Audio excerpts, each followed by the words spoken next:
Welcome back to my channel, and today what I want to do is just walk you guys through just how expensive it is to buy physical games outside of the US, or how expensive it can be. Right? This is the last physical game I bought. You can see that one. That's Spider-Man, Miles Morales. And I did not even buy it new. I bought it used on eBay. And so I'm going to walk you through just how much this cost me to get in my hand in my PlayStation 5 to play.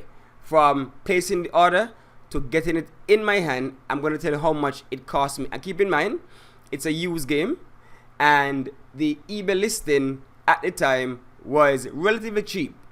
And so let's just walk through how much it costs. And that is why I have said I will never buy a $80 game, not even a $70 game. I'm not into that because gaming is too expensive. But the thing is, persons outside the US, we are forced to go digital because, of course, it's going to be cheaper. Because digital means that you pay just what's on the PSN store or the Microsoft store, Amazon, wherever. But you don't get to own anything. When you go and buy digital, you don't get to own anything. So you can't even smell your physical copies. You cannot even feel them, right? So you're missing out when you go and buy digital. I love physical. I grew up playing physical games, and I only transitioned to digital because of how expensive it is to buy physical outside of the US. Alright, so let's go. So where am I living right now? Alright, so if you look at the screen, you can see that here's where I'm living, right here. Right here. Let's do a little thing here. Zoom right in. Okay, good. I'm living in this island, this tiny island called St. Kitts. It's a little tiny island in the Caribbean. And so you look at the proximity to the USA, right? The USA is up here, and I'm living right here on that speck, right? So you pass, you have Cuba, you have Jamaica, Haiti, Santo Domingo. Puerto Rico is right here, right? British Virgin Islands. I'm living right here in the Caribbean. And so, suffice it to say, Amazon ain't shipping nothing this way. And to use any courier like that would be very expensive. So that's kind of out of it. So we have to use what we call freight forwarders. So that's where you have a company and you can order using a mailbox that is in the United States. The United States based companies will ship to that mailbox, and then that company will forward that freight to us here in the Caribbean. So you see expenses already because a middleman come into play.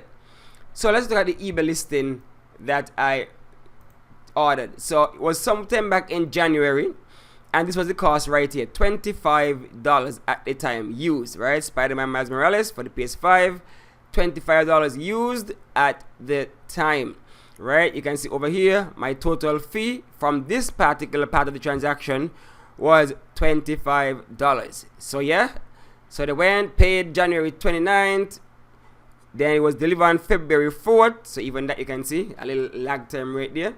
Delivered on February 4th. But that is just delivered to that address I have in Miami, right? This address in Miami, that's where it was delivered to. That's where the freight forwarder is located. So it's not even in my hand as yet, but I've already paid $25. Thank goodness it was free shipping from this vendor. So I only paid $25 at this particular time. Then it would take a next week and a half for it to get to me. And so using the courier service, the freight forwarder, you see when this invoice was dated, February 12th, right? February 12th. So it took me so it was ordered on January 29th. So it took me a while to get that particular package. However, I was able to get it in hand on February 12th. But how much did it cost me?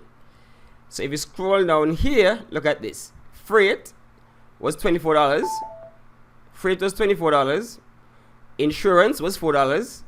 Import duty, aka tariff, right? That's what you Americans are running from with Trump. So tariff, $16. Remember, it cost me $25 US. These are in my local currency. So let me make the conversion for you guys so you understand what's happening. So it cost me 25 US dollars. If you convert that to my currency, it will be 25 times 2.71 equal. So it cost me $67.75 in my currency. Now the exchange rate from my currency to a US is $1 US equals to 2.71, right? So $1 US equal to 2.7 of our dollars. So it's a little bit more expensive. The exchange rate is higher for us. So the US dollar is a little more expensive for us, right? So if you are a US citizen and you are spending money in the Eastern Caribbean, then your dollar is worth 2.7 of our money, right? So keep that in mind. So in my currency, I bought the Spider-Man game for $67.75. I'll make the conversion back to US so you understand what the cost is overall. So anyway, continuing.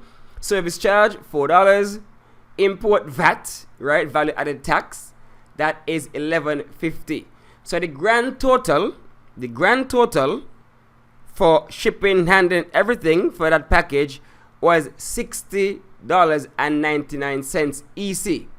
Now how much is that in US? So how do we get that now? So 60.99, let's just round it off to $70, right? $70, you have to divide that by 2.71 to get the US figure. Right? So in US, it cost me $25.83.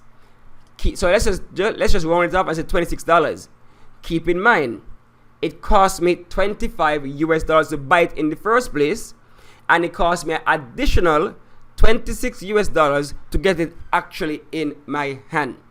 So you could see the difference there. Over 50%. It cost me over 50% of the original cost to plus the original cost, right? So if we're doing the maths, if we're doing the mathematics, let's add it up now. So it was 25 US to buy it, plus 26 US to get it in my hands. So that equal to $51 US.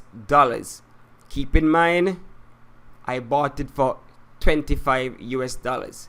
And I had to pay a grand total of $51 US to get it in my hand. And it's a used game. So you see how expensive it is for physical media, to buy physical media, physical games when we are here outside of the US. And trust me, other countries or other territories, it is far more expensive. So yeah, that's why our collections, well, my collection is so meager, so small, because the honest truth is I can't afford to buy an $80 game. Because if I'm to buy an $80 game, could you imagine the price of that $80 game? I would be paying all I don't even want to imagine it. That is why I cannot afford to order any $80 game. Imagine a $25 used game cost me $51 when the sticker price was $25. So could you imagine an $80 game? So if you want me to order an $80 game, let me know in the comments and we'll go through the maths whenever it arrives, right? Let me know if you want me to go through those particular steps. Alright, so thanks for watching, thanks for listening. Just going through my showing how difficult it might be to be a physical collector outside of the US, and why in some cases digital is our best and only option. Alright, so thanks for watching.